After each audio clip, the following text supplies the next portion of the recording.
It's going down. All right, Shalom Israel. First and foremost, as always, I would like to give all praises, honor, glory, respect, and blessings to Yahweh, Bahasham, Yahweh Shai, Bahasham, Rakaha, Quadash. Salutations to the Lord's elect on the four corners of the earth, pushing this truth and sincerity while patiently waiting for Yahweh Shai's return, and double honors to our apostles and elders of Great Millstone, which have taught us everything we know through the spirit and power of Yahweh, Bahasham, Yahweh Shai, Bahasham, Rakaha, Quadash. And welcome to another series of It's Going Down, being brought to you through the spirit and power of Yahweh, Bahasham, Yahweh Shai, Yahweh Shai. And the title of this article is called, Iran Declares It Has Won the War as U.S. Turns to Economic Warfare. And this is what, Edomites, the biblical Edomites, which is the self-proclaimed white man, do. This is what they do when they realize they cannot go combat to combat with a country. When the U.S. realizes they cannot go combat to combat with a country, they resort to attacking their economy and their financial system. And this is how the serpent operates. Okay? If we cannot bomb and destroy them, then we start attacking their economies. We start sending in economic hitmen and this, that, fourth, and the other. So let's check out this article and continue from there. President Donald Trump declared Friday that Iran remains unwilling to accept terms that would end the nearly 6-month conflict, and they don't have to accept your terms. They don't have to give you their oil or their merchandise. But that's the problem with America. They think that they can just go to different countries and tell them what to do and what to do with their resources, their minerals, their gold, their silver, their gemstones, and their property. And when countries start standing up to the big bad bully, and the big bad bully realizes that he can no longer, get his lunch money from his victims, then he starts resorting to cowardly tactics. Vandalizing lockers, taking lunch lunch, like graham crackers and a carton of milks out of the victim's desk in the classroom when the victim is not there. Throwing eggs and shit at the victim's house and then running down the street. And this is basically what Esau is doing, because he realized he can no longer bully the victim around. Now that the victim is standing up to himself, now he's resorting to cowardly tactics. Okay, you won't give us, you won't allow us through the Strait of Hormuz, you won't give us of your oil. Well, now we're going to start. Now we're going to mess with your economy. Even as the United States intensifies its campaign of economic pressure aimed at isolating the Islamic Republic, according to a report from CBS News, Trump told reporters that Tehran would love to make a deal but insisted they are not ready to make the right deal, in my opinion. No, Tehran is not willing to make a deal. Tehran wants nothing to do with America because throughout the decades of America going on a rampage and just bullying other countries around, Iran has been sitting on the sidelines watching America going around destroying other countries. And Iran have seen what America has did to Iraq. Iran have seen what America has done to Afghanistan and a lot of these other third world countries. They have seen what America has done to these other countries.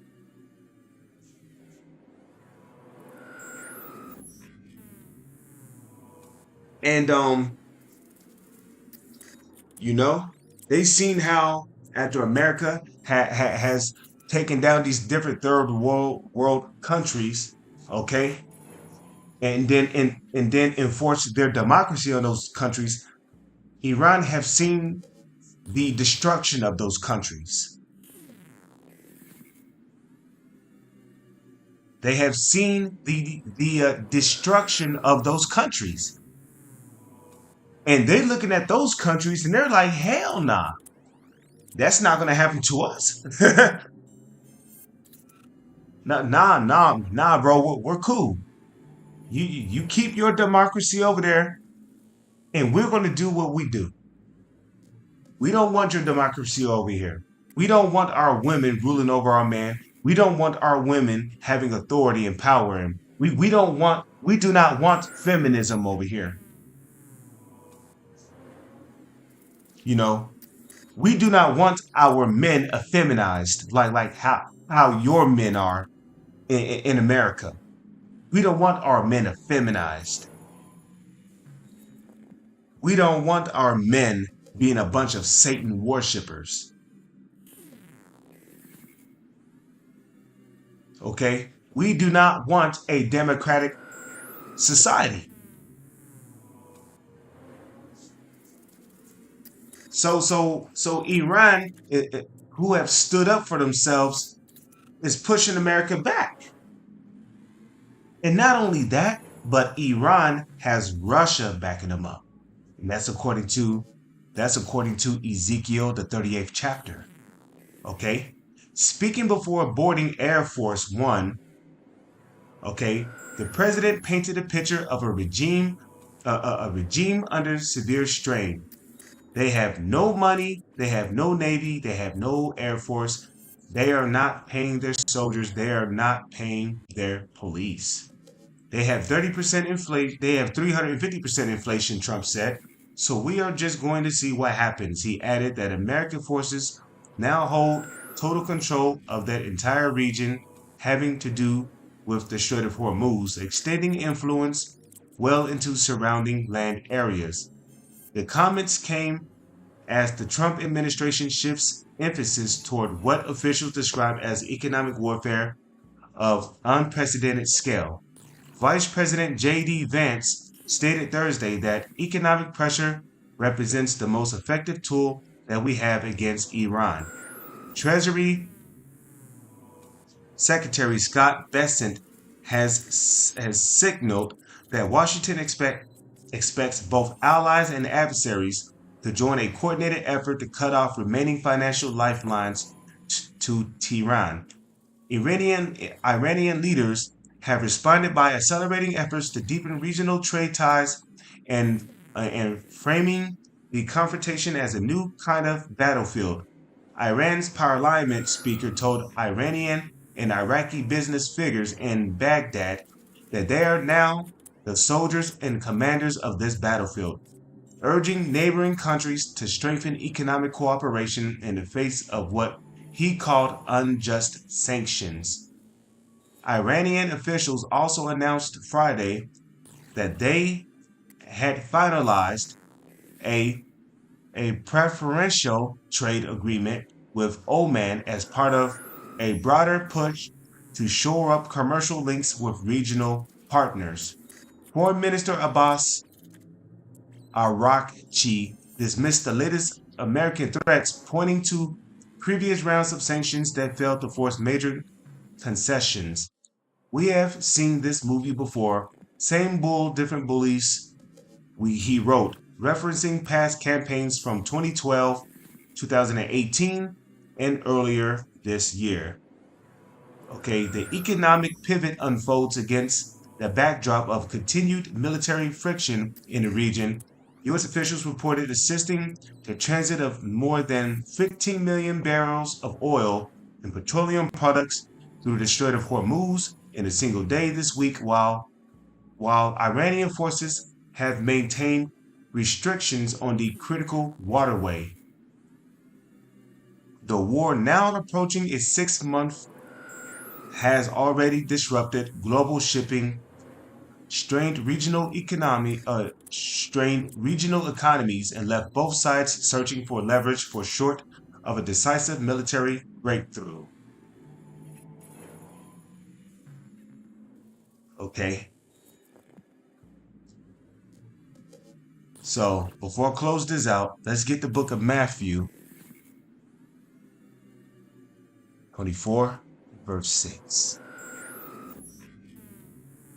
And these are the words of Yahawashai. Let's put this in red letter. That way you know that these are the words of Yahawashai. Oh, okay. It's probably not going to show up in red letter because of my background settings. But these are the words of Yahawashai, who the world ignorantly and fraudulently call Jesus. His true name is Yahawashai, which can only be uttered in the Paleo Hebrew. And ye shall hear of wars and rumors of wars. See that ye be not troubled, for all these things must come to pass, but the end is not yet. It's going down. With that, I'm going to say Shalom is on to the next one.